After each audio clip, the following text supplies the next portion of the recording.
much anticipated South Carolina Republican primary takes place tomorrow. A Real Clear Politics poll shows former President Donald Trump holding a 25-point lead over the state's former governor, Nikki Haley, despite the large gap. Haley vows to stay in the race with Super Tuesday a little more than a week away. And joining us now from Columbia, South Carolina, is Philip Crowther, international affiliate correspondent for the Associated Press. Philip, good to be with you as always. Give us a sense of the atmosphere of where you are right now, and what is voter turnout looking like so far? Well, I can tell you that what we're experiencing here certainly makes a nice change to the last time we spoke. That was in New Hampshire. Remember, very cold conditions. Before that was Iowa. No blizzards are keeping voters from the polls here in South Carolina. Voting will actually begin this Saturday at 7 a.m. local time, finishes at 7 p.m. And in fact, quite a few of those votes are already in. There was early voting here in this Republican primary this year, with 139,000 votes already cast at least. This is an open primary, by the way. Now, what that means is that pretty much every registered voter in this state can vote in the Republican primary. They don't have to be registered as Republicans. What this means is that only those 4% of the population of South Carolina who voted in the Democratic primary, they will not be allowed to vote here. Now, that opens up that possibility that Democrats, those who maybe will vote for Joe Biden eventually in the presidential election, might move to the other Republican side and give their point of view in the Republican primary here in South Carolina. Well, Philip, what are Trump and Haley saying to voters? What messages are they trying to get out?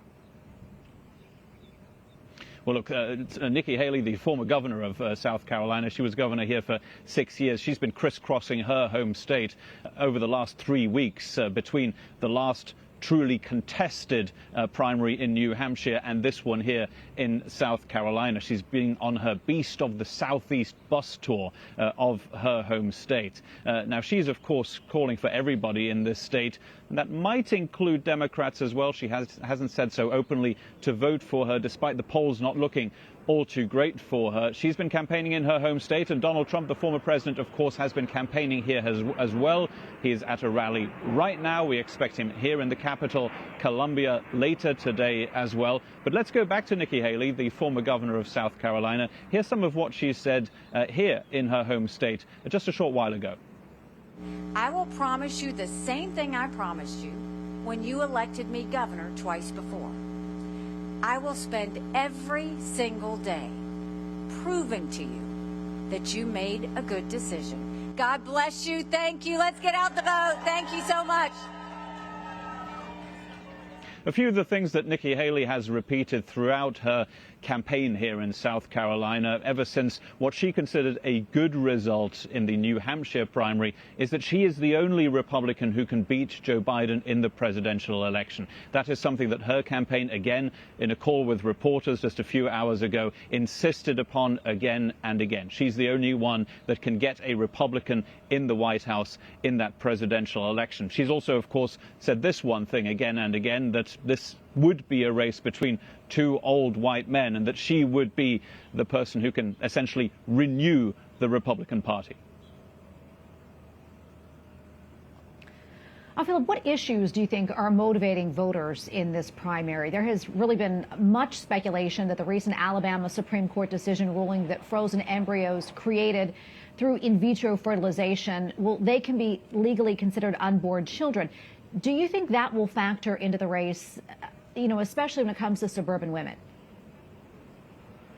Well, it's a headline that came surprisingly into this primary here in South Carolina, but I don't think it will be a considerable factor. Why? Because the two candidates have already essentially given their points of view on this, and that includes former President Donald Trump. On a Truth Social post on his social media channel, he said in the last hour that he is for in vitro fertilization treatment. He is for IVF and is against that Alabama Supreme Court ruling. That is not necessarily Nikki Haley's point of view. Hers is not particularly clear.